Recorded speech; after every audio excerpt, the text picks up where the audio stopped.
पदार्थ गांजा के विरुद्ध कार्रवाई की जा रही है।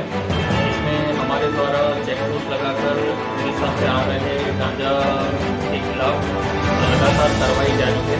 इसी क्रम में आज सिंगोड़ा थाना में एक बड़ी कार्रवाई करते हुए करीब 800 केजी की कीमत करीब 1 करोड़ 7 लाख की गांजा एक पिकअप वाहन में मिला है। आरोपी हर बार अलग अलग तकनीक का यूज करते हैं गांजा की सप्लाई के लिए।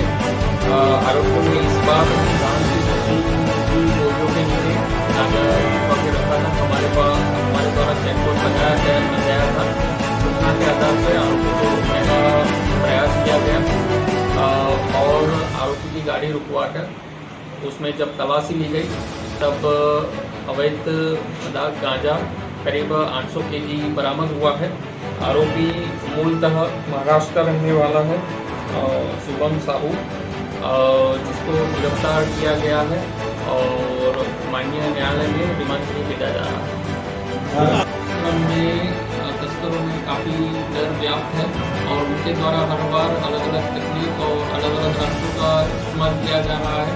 हमारे द्वारा सारी तकनीकों का तोड़ निकाला जा रहा है, सारे रास्तों पे चेकिंग की जा रही है और इसी प्रकार से हम लोग आगे भी कार्रवाई करते रहेंगे।